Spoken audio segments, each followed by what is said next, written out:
putting my head. There I am. Good evening, everyone. Welcome to this live stream from Magers Quinn Booksellers. My name is Annie, and I am the events coordinator at Magers Quinn in Minneapolis, Minnesota. I am here with Mikki Morrisette of Minnesota Women's Press, who is helping us put on this event. I just wanted to say that as this is our first public virtual event since May 25th, we do want to acknowledge that this is the 2-week anniversary of the unconscionable murder of George Floyd in Minneapolis. And while this panel was scheduled prior to that and is focused on stories of non-binary life in association with the latest issue of Minnesota Women's Press, the participants will be addressing recent events in our community during the panel discussion portion, which will come after they read a little bit of their work. I also want to say that unfortunately, one of our panelists, Erin Mayquade, is not able to be here with us tonight, but we are still very pleased to have Ellie Krug and Ellie Sands, who both contributed to the recent issue here tonight. And with that, I will turn it over to Mikki to tell you a little bit about the most recent issue of Minnesota Women's Press. Thank you, Annie. Thank you and Magers Quinn for hosting this conversation with us. There's always been a lot of injustice in our communities around LGBTQ rights, around Indigenous rights, and racial justice. So many voices tend not to be heard, and change does require a sustained fight against the status quo. Our June issue about breaking the binary was imagined last fall for Pride Month as our space for lifting up the many ways we can actually see and do and experience things in more than one of two ways. Our minds often categorize quickly into in or out, good or bad, and especially who is more important, me or you. The role of Minnesota Women's Press is to lift up perspectives and vision from women who know that our values and capabilities are not a factor of chromosomes or pigmentation. We share big ideas that women bring to replace small-minded thinking. One of those small-minded ideas is that many people do see the world in black and white terms. I wrote in the June editor's letter that being a feminist is about building equality into all of our social and economic systems. That's why in the coming weeks and months, we have a series of online stories and conversations planned around transforming justice and creating more sustainable community-based economies. The pandemic significantly cut our revenue, and because many of our 500 free distribution sites have been closed, our June issue is available only at womenspress.com. When you go to the website, you'll find stories from writers like Ellie and Ellie who explore how we limit ourselves by thinking in binary terms. I'm grateful for their ability to be with us in conversation tonight, which is the start of several that Minnesota Women's Press will host this summer and fall. Tonight's conversation is meant to show not only how we divide, but also how we come together. So, that's enough from me.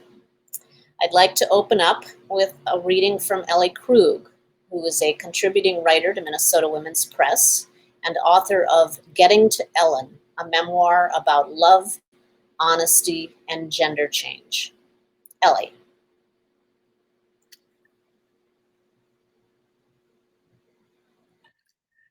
Thank you, Mikki, for that introduction. And I want to thank Annie and Magers Quinn for having me, and Mikki, you and Minnesota Women's Press. Good evening, everyone. Good to see you. Well, sort of. You're only seeing me, but there you go. I'm going to read from my second book, which is in progress. The title of that book is Being Ellen, compared to the first book, which was Getting to Ellen. And Being Ellen, the rest of the title is A Newly Minted Woman Challenges the World. This is from the first chapter, titled Square Peg. Are you a dude? The word shot to a raw spot in my brain. They were so unexpected, like the phone call about that damn healthy relative who had had a heart attack. It took me 2.5 breaths before I realized the words had been fired in my direction at me. What? I swiveled and I saw him, a stranger, standing. I can smell your stinky breath close off my left shoulder. How in the world did I let him get that close? Ellie, you need to pay attention. It was the Wednesday night before Thanksgiving 2010. I was journaling bar side at my neighborhood haunt, the Bulldog Northeast, or if you and I are friends, simply the dog. I had been planted on my seat maybe 10 minutes, tops. I'll admit that it's rare to find a solitary, middle to near senior-aged woman, a shoulder-length blonde, no less, sitting amidst millennials with their pints and half-empty wine glasses. It's even more unusual to see someone openly chronicling their recent life in a blemished faux leather journal. But hey, that's what I do. Besides, I had a legitimate reason for being there. Yet another hopeful Match.com meet and greet. It was just that I got to the dog early, and I thought I'd jot down a few contemplative thoughts while I waited for whom I was certain would be Mr. Wonderful. The stranger repeated with pointed emphasis, "Are you a dude?" By then, the marginalization registered. The stranger who was invading my personal space, the last sanctuary each human enjoys just before succumbing to violence, was maybe 30 years old, slim and no taller than me. He was now hovering within an inch of my body, demanding an answer about my gender, as in immediately. Almost everyone has their own variation of the dog. We're talking widescreen, sports-playing TVs strategically hung high on red brick walls, along with the shuffleboard in a far corner.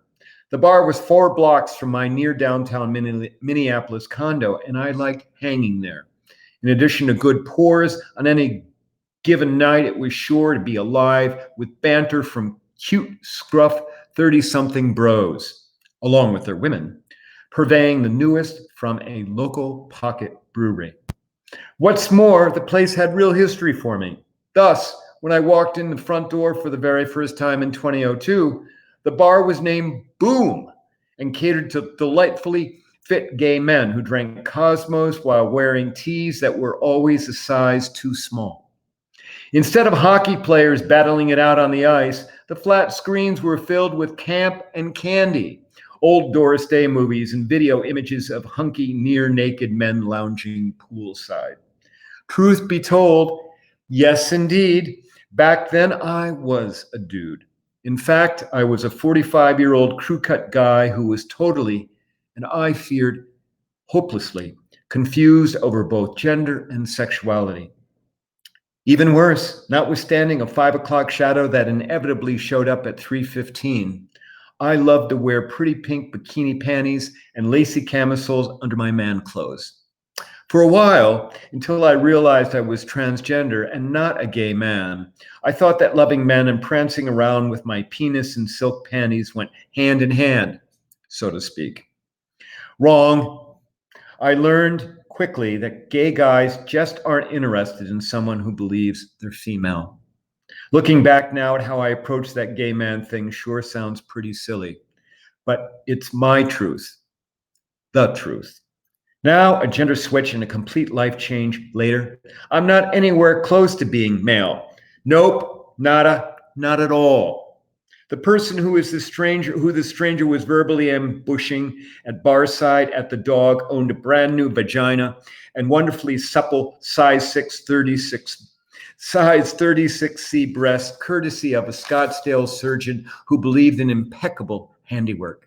In a few months, a girlfriend whom I had yet to meet would one night exclaim after a row of hot sex, "I love your surgeon."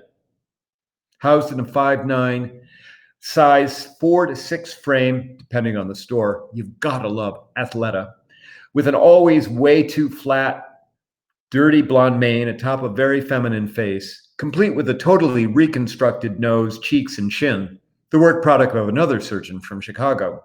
The person writing on the dog's coppery bar was for sure all woman. That much I was completely certain of.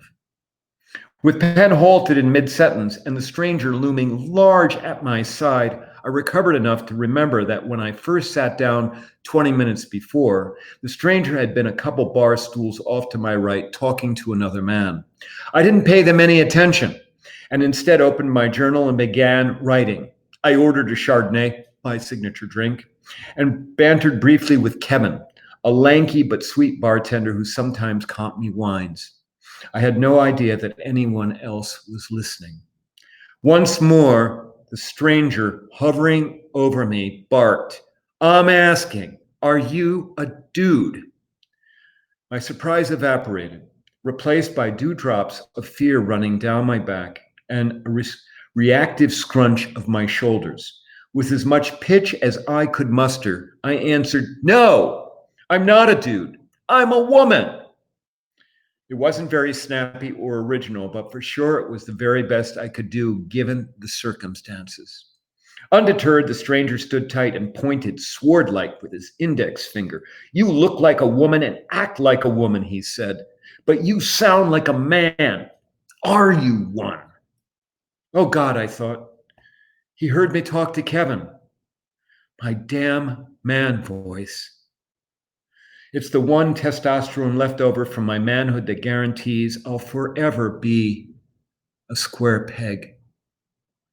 Included on the list of harsh realities about being a transgender woman, that's someone born with a penis and scrotum glob who at some point in their life begins to identify as female and may even surgically flip to vagina and breasts, is that estrogen, the hormone that I take twice a week like clockwork, doesn't do a darn thing for your voice.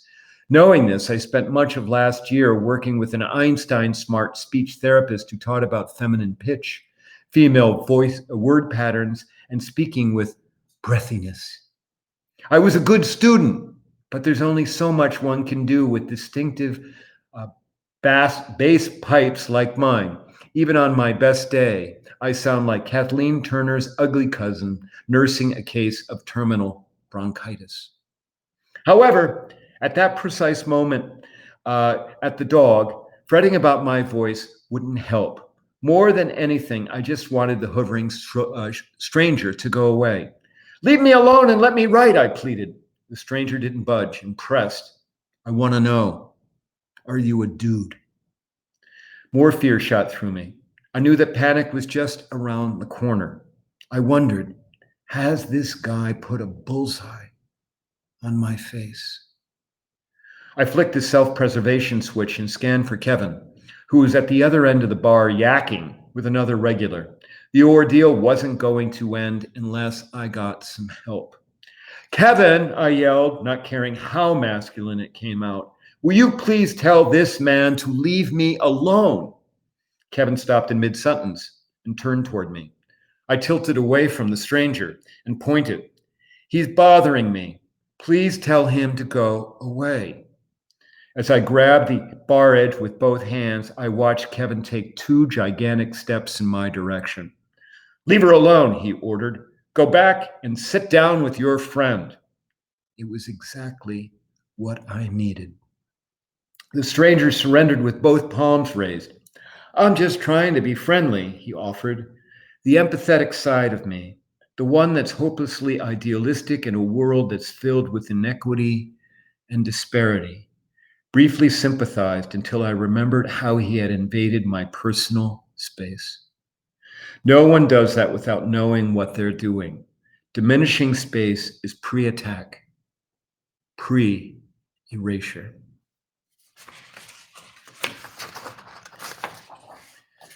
Kevin crossed his arms sentinel-like. I heard a humph as the stranger backed up and passed behind me to where he had been sitting 2 minutes before.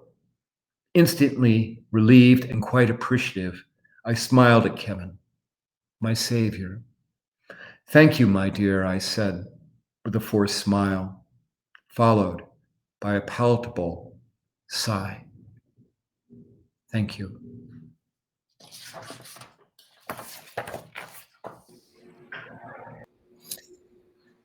Well, thank you very much, Ellie. As always, your writing and your work with human inspiration work is powerful. And I appreciate everything that you're doing in the community. Ellie Sands has done a remarkable talk at TEDx titled Love Appears in Whatever Form It Chooses. She and her partner Reese are on the cover of our June issue. I'm happy to announce that her partner is also the first man to grace our cover. She is author of I Know Who You Are, But What Am I? A Partner's Perspective on Transgender Love. Ellie.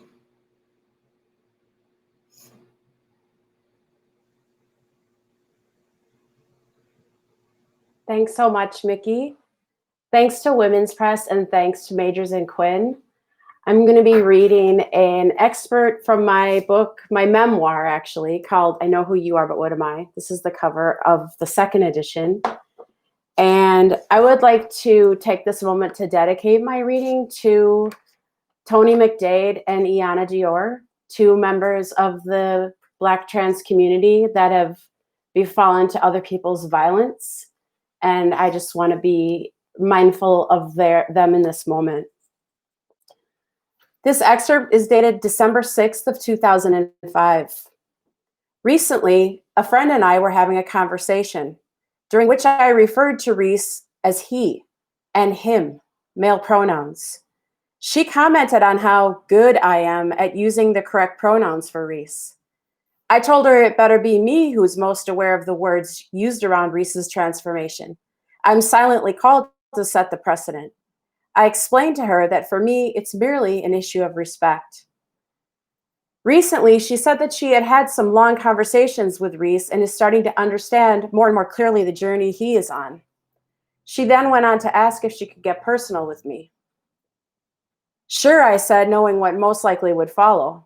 Over the past few months, Reese has individually told every single person in his life about his upcoming transition. And for the greater part, they've responded with respect, curiosity, and immense support. After the first wave of transgender curiosity passes over the crowd, they slowly turn their curiosity to me. My friend asked me point blank, so, do you still consider yourself a lesbian if Reese is transitioning to a man? I couldn't think of a more loaded question to have been asked. Is it even possible to make intelligible the sacred, intangible enigma that is my own sexuality? This is where my questions begin. Why does our society seem to require any label on love?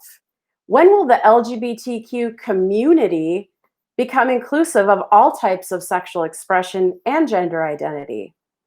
And what the hell is a lesbian anyway? I have multitudes of friends who call themselves lesbians, and no two of them perceive each other as identical in belief. How can words and labels do anything but discriminate in a context that confines us? Okay. I'm aware that I can only educate and inform one person at a time around this incredibly personal part of my life.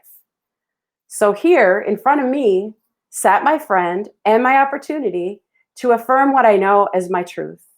I began explaining that in the 3 years since I left my 20-year marriage to a cisgender male, I've questioned my sexuality more times than I want to account for. Do I consider myself a lesbian? No. However, I've always been attracted to masculine women and people like Reese. My friend asked if I would put myself in the bisexual category then. I responded by saying maybe, but the limited definitions of our culture, considering that I had been married to a non-trans male and am now with Reese, a trans man. I explained to her that transgender vocabulary is pretty new to the general public and still evolving within the trans community. Recently, Reese and I were reading an article that claimed transensual is the latest term to be attached to a person who's attracted to or partnered with a transgender person. I know I don't want to be with a non-trans male, and I'm not generally physically attracted to femme women for the most part. Allowing myself to be as vulnerable as I was comfortable doing, I told my friend that if I hadn't met Reese, I probably would have chosen to be alone. She shared that she's struggling similarly with her own sexual identity and that she likes the word omnisexual to describe herself. I looked that word up by splitting it in half. Omni means pervasive, boundless, indiscriminate. It also means having a mixed and varied diet or able to eat anything. Sexual is defined as erotic and procreative. I can see where this new buzzword would be suitable to many in the queer community. When I discussed with my mother 3 years ago that I was questioning my sexuality, she quickly responded, "Well, frankly, I don't like lesbians." And after attending numerous gatherings attended by women who identify with lesbian, I started to uncover a conundrum of sorts. Within the lesbian, Webster definition, a woman who loves other women community, there are so many identities. Bull dyke, butch dyke, soft butch, granola, femme, queer femme, ultra femme. And these only present my very limited knowledge of the subject. I found myself questioning where, if at all, do I fit in? How could anyone say they don't like lesbians and assume that means any one kind of woman?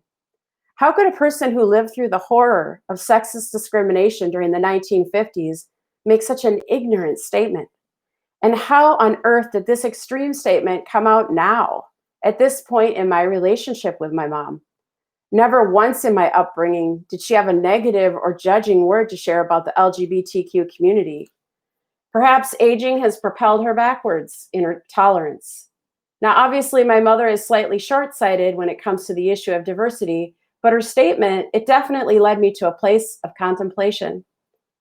To me, it seems an obsessive desire for some people to describe a person's sexuality in linear terms. What I'm painfully finding out is that there are no boundaries to where love leads us. What I feel about my own sexual self seems intangible, capable of defying the boundaries of language. My mother be damned, and she possibly is, but that's a whole different topic.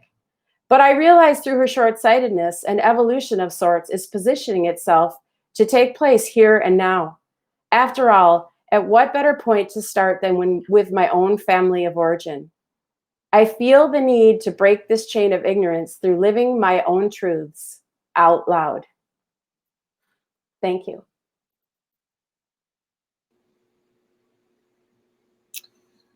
Thank you very much, Ellie, to you and Reese for sharing your story and your reflections with the community.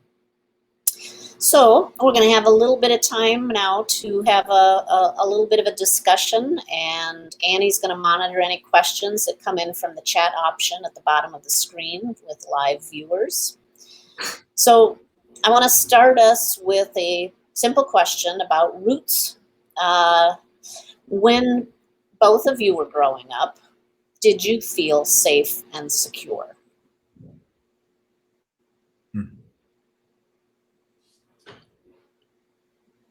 So I'll go first. You know, it depends on what we're talking about in terms of the fear. I mean, I grew up in the 60s and early 70s. The idea that your brain wouldn't match your body, that just really was a very foreign idea. But I grew up in the household of a very high functioning, but very raging alcoholic who went missing quite a bit. So in the Krug household, we played Krug roulette. Dad going to be home for dinner or not? And this is back before there were cell phones. So, you know, no way to track people down. And so I had great fear about people dying. And I had great fear just simply about things that were not stable. You know, I mean, even today, and you know this, Mikki, because you communicate with me by email, even today, you tell me to do something at a certain time, I will be there, usually a few minutes before. And I expect that of other people because I cannot take chaos when it comes to schedules and stuff like that. So those things, that kind of fear lingered.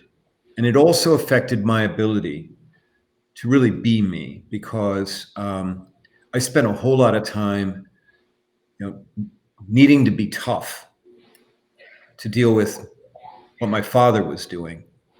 And I think that that toughness reinforced that I had to be a boy and not a group, because boys are tough.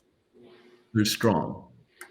And I think it absolutely delayed my exploration of me by decades. No doubt about that.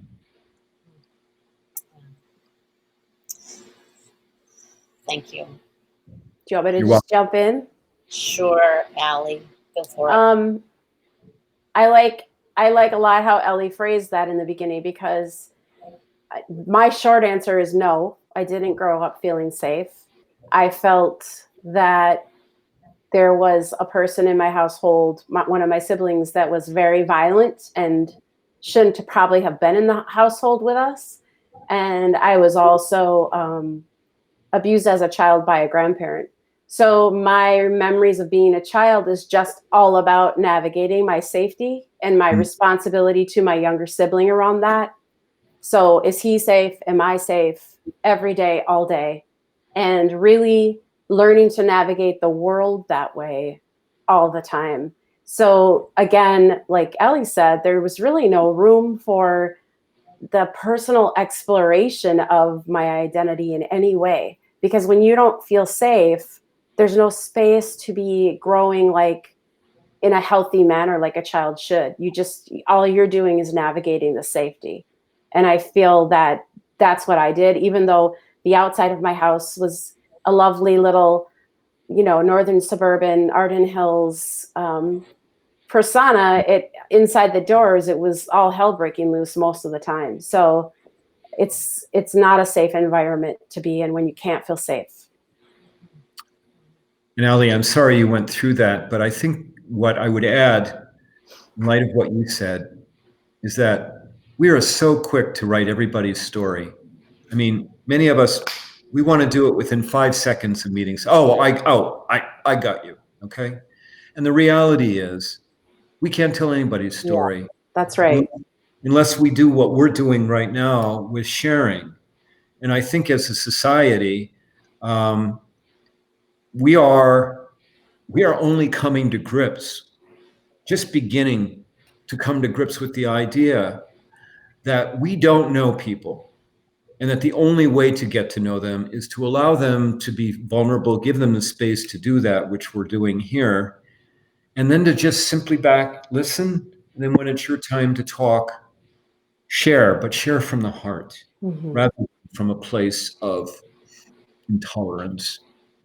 I just needed to say that, Mikki. Sorry. Oh, that's excellent. It speaks to, both of you are speaking to the fact that we're all navigating in different ways, different insecurities. Everybody's got different insecurities. I think sometimes I feel like that's why there is an instinctive need to kind of snap judge things, or, to place things in these neat little boxes, because it makes it feel like you then have a set path that you're following. But the fact of the matter is there is no set path for anything. And I feel like the more you're allowing yourself to sort of evolve with where you're at and the continuous change in life, that the lighter things can start to feel, but getting there is very difficult, and especially when you're surrounded by people that are not quite there.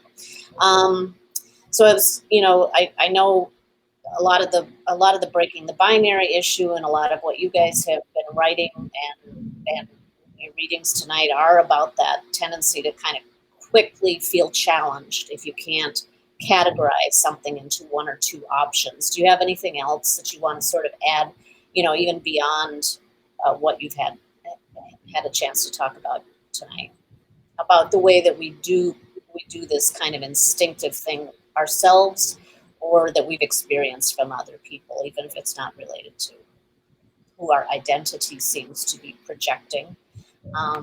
Anything else? I think it's really wonderful to be around the young queer community, because I see a shift happening in that, in a way that, I too grew up in the early 60s and 70s. And I think that I have children that are in their 30s, and they are so much more open to their own just sexual fluidity, their identities. They don't feel like they need to define that, even if they have a partner. I'm hoping that that's partly due to me. But I also think it's because the climate that they live in is so different than what we did. I mean, my reading really points to like, so you were straight and now you're a lesbian? And that's not really how it works. And it will never work like that for me. And so I think it's really beautiful that the younger generation is getting involved and saying, like, why do we have to define this at all? And that makes me excited for a shift. you want to add anything there, Ellie? No, Ellie, I think Ellie just really said everything. She really did.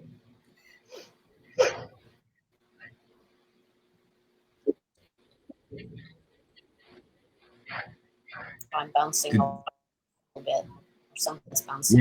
Yeah. Mikki, yeah, we Are we didn't. okay? We didn't get I what just you. lost some of my connection. Okay. There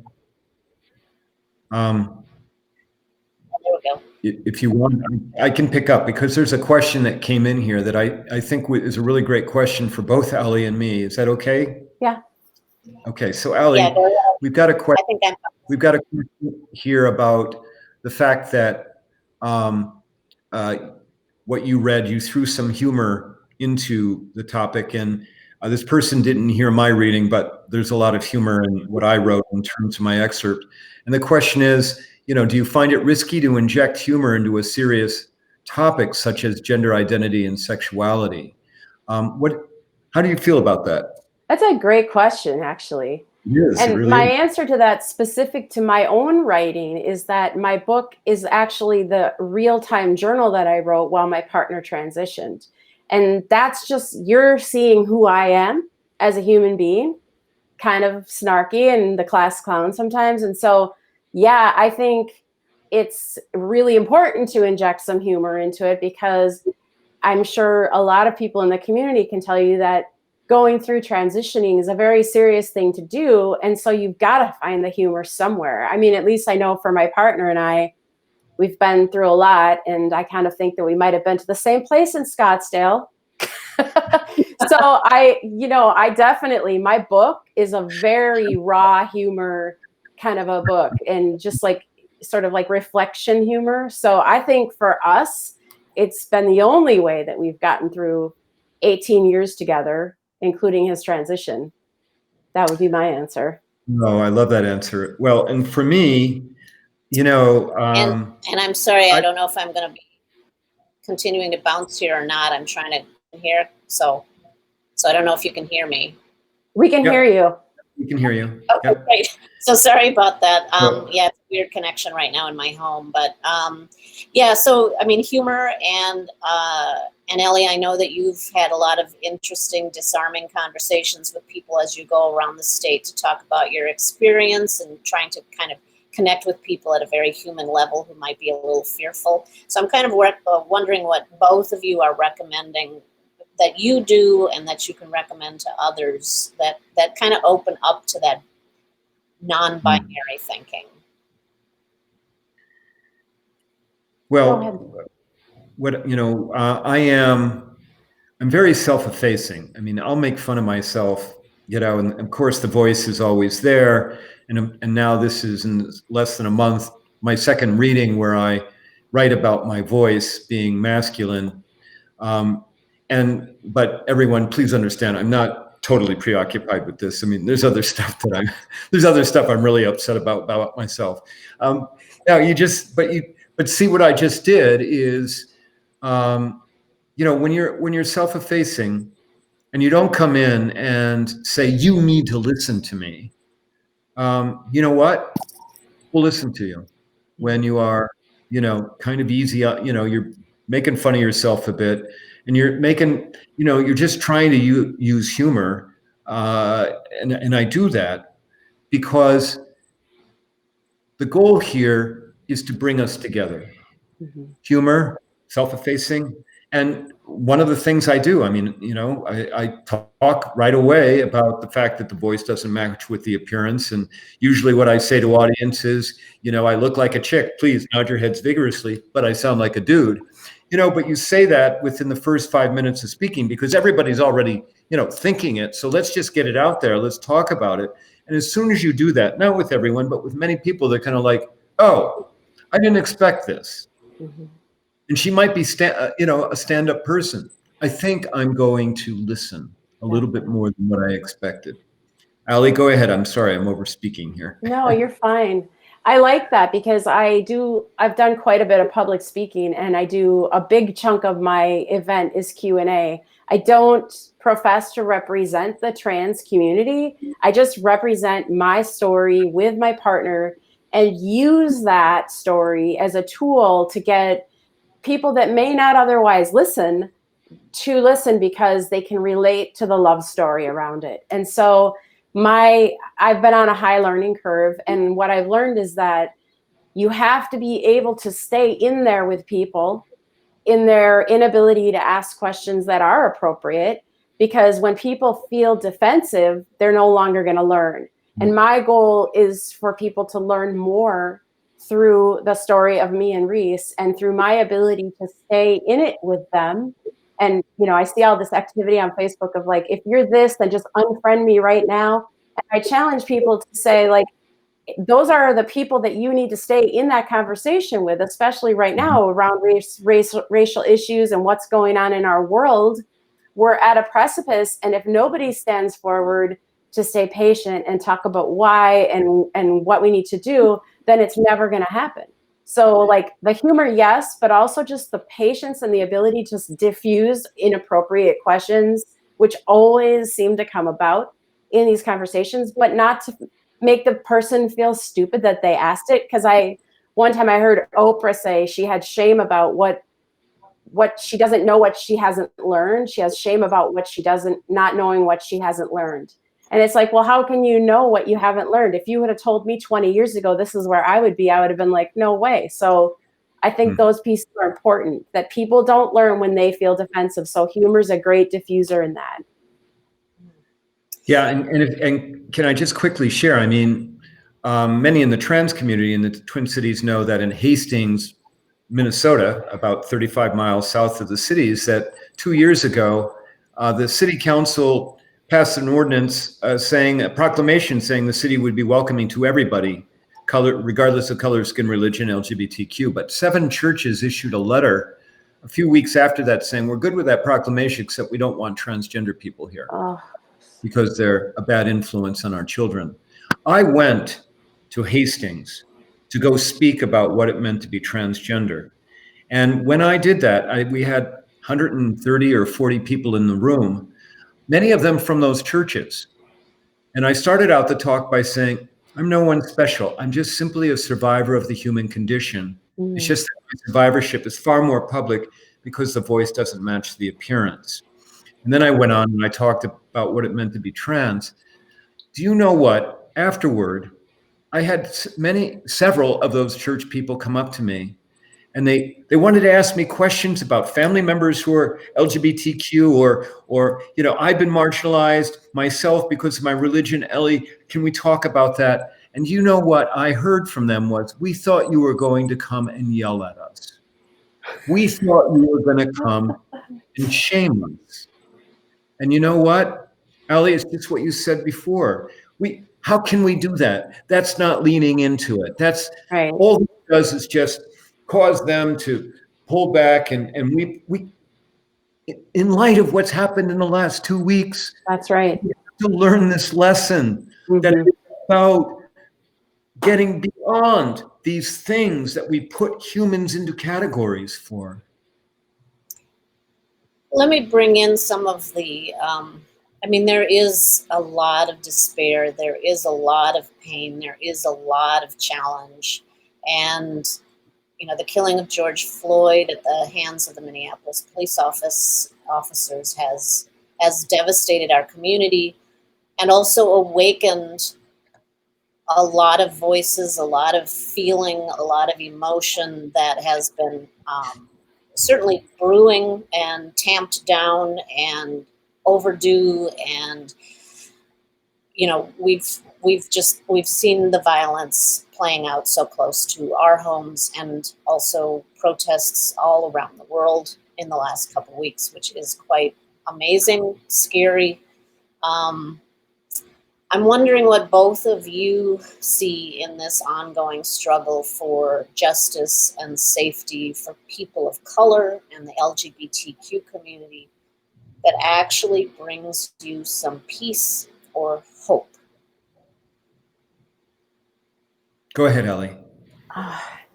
It's really raw right now. Yeah. For those people that are watching right now, I live in Uptown, which is an area that's been heavily affected by what's happened here. And also live about 8 blocks from where George Floyd was murdered. And I feel like I would have to be dead to not feel the energy of that and how it specifically does affect our LGBTQ community, because you've got trans women of color being murdered all the time and no one's paying attention to that at all. Right. And ironically, with Iana's beating as a subsequent result of protests and things that were happening after this, it really brings to light how important it is for all of us to pay attention to things on a regular basis. What gives me hope right now is the changes that are being made at the ground level systemically and just growing up. And if people haven't been paying attention, they're already talking about dismantling the Minneapolis Police Department. But I'm also just excited about our communities showing up together, because it's sad to me that it took a last straw. But I think that's a lot of times what happens, is it has to take a last straw. That's enough. And maybe it was combined with everybody's frustration with being sheltering in place for so long, and frustrations around losses and identity loss and all those kinds of things.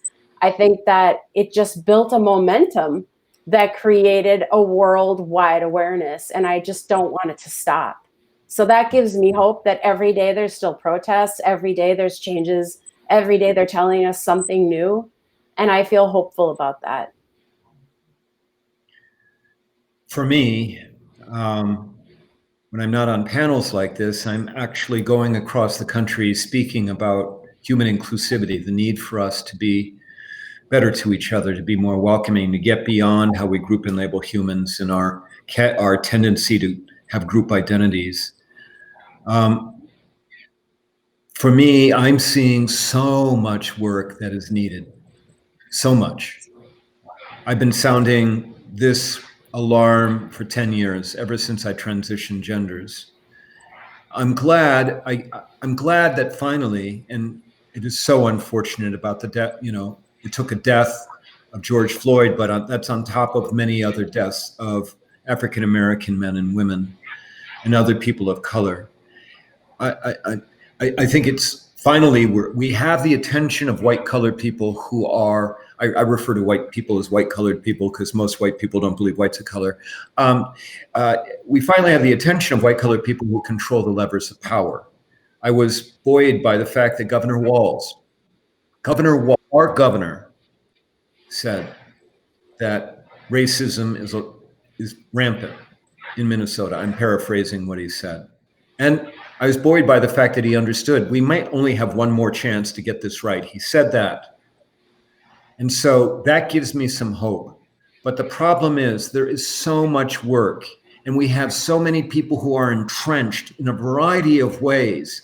And we have this dichotomy between the metro and then the rural, and rural people thinking this is only your problem, it's not our problem. And there are so many people hurting out in the greater Midwest, greater Minnesota, who are other, who are hurting because every day they're reminded that they are other. And then there are white colored people who are hurting out in greater Minnesota because they believe that they are other in our society. And so we have to have a major conversation. We do. And we have to start talking about all of these things and getting past the fear. Am I going to say the wrong thing? Am I going to hear the wrong thing? We just have to. I mean, that's my goal, to keep pushing about that. And Ellie, I know you have a radio show that's about idealism. And I was on your show a few weeks ago, and we talked, and as you talked to all of your guests about where does your idealism come from? And I kind of want to ask, I grew up in Minnesota. I lived in New York City for a long time, but I grew up in Minnesota. So I have that measured hope of, we seem to be going on the right path now. You want to be really hopeful and feel like we're turning a corner, but you also know how much sliding happens. So I'd like to ask the question, if it feels idealistic to see change afoot in our community and elsewhere around justice, and we see there is momentum now. We don't want to deflate what's been happening the last few weeks, but there's also that sense of what is it going to take to keep us moving forward in a more just way. how do we keep that without, and also, this is, I guess, a second question. Self-care needs to come into play too. We're going to all be quite exhausted. I'd like to say that there is a person that's kind of a new friend to me from Facebook, from my community, and they posted a comment here that I'm more optimistic than they are, and a lot of other Black folks in their generation, because this person is a person of color. And I have spent a lot of time in the last couple of weeks wondering if hope is a white person's privilege. I know that I'm learning so much, and honestly, Facebook is not my lover or anything, but wow, do I get the articles that are really pertinent and sometimes incredibly well written and thought out, especially by people of color in the communities. And I think that I'm not a super hopeful person in general, just because of the way that I was raised in my life. But I always know that I can face things as they come. And that's kind of something that I've had to learn over time. But I wonder now also if that's because I'm a white woman. And I'm really trying to deconstruct and look at those pieces that are so baseline in an everyday life that when it does go, we don't want it to go back to normal, right? So it's hard to balance the kind of hope that we want to have with the people that are outside of my door right now doing all the work around vigilant protesting and demands and, you know, going to all the meetings of the council and all that kind of thing.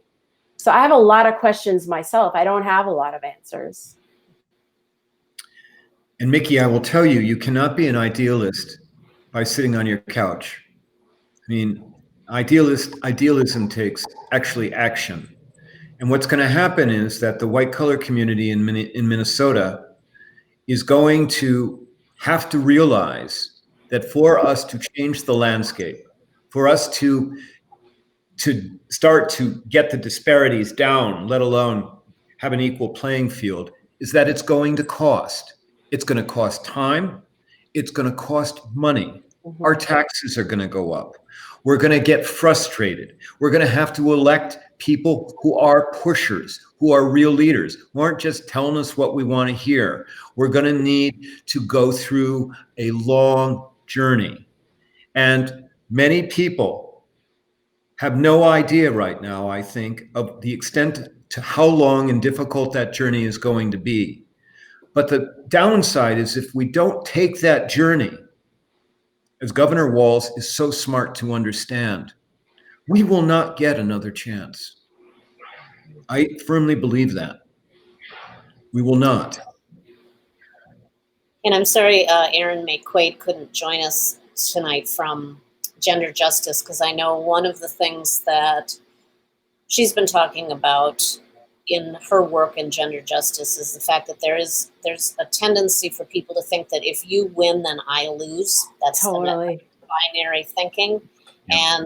And we have, that's one of the things that I feel like we have to dissolve, that, you know, there's, again, it's, I don't know how, but I know that feels like it's at root for a lot of things. This whole othering tendency, the categorization of people. It's because we're this or we're this, and if you get to move ahead, then I fall back.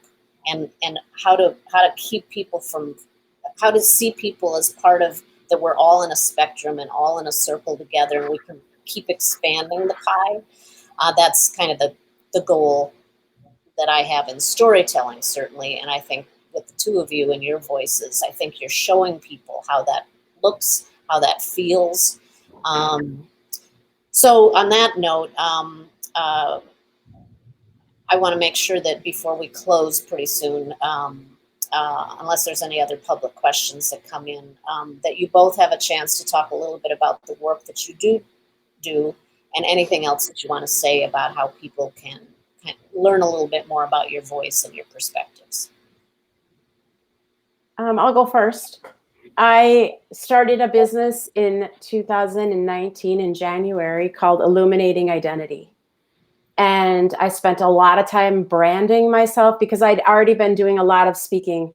And I felt that this was a calling that I've really fallen into, and people seem to listen and they change their minds when I talk about my relationship. So I was plugging away last year. I did a lot of different events. I spoke at some colleges and things like that. took a class with the National Speakers Association, and then the pandemic hit. And even the professionals, I'm not sure where Ellie's at, but my teachers and my friends that are fully booked for an entire year lost every single booking they had. So I am not really doing a lot right now, except having a really big presence on Facebook with the communities that I talk to and serve, and just trying to individually support partners of trans people in their relationships. But my goal, when things are better again, is to speak as much as I can anywhere, and to, my book is available when I speak. My book is also available on Amazon, but my website is alliesandspeaker.com. And so I just really like to have opportunities to share my story if people want to hear it. That's really my goal. And keep my partner safe in this world every day. That's another goal. Yeah, good call. So, I mean, you've already heard that I'm a radio host. I write for Lavender Magazine. I sometimes write for Minnesota Women's Press. But mainly what I do is I go across the country and speak and train about human inclusivity. And all that inclusivity is, it's just the extent to which a human feels as if they matter. What we've found for the last 2 weeks, we've heard repeatedly, are from people that feel that they don't matter to our country, to our leaders. I'm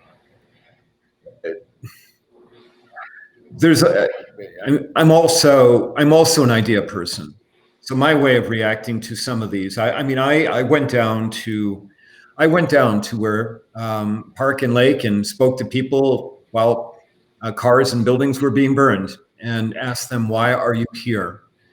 And then I tweeted about it.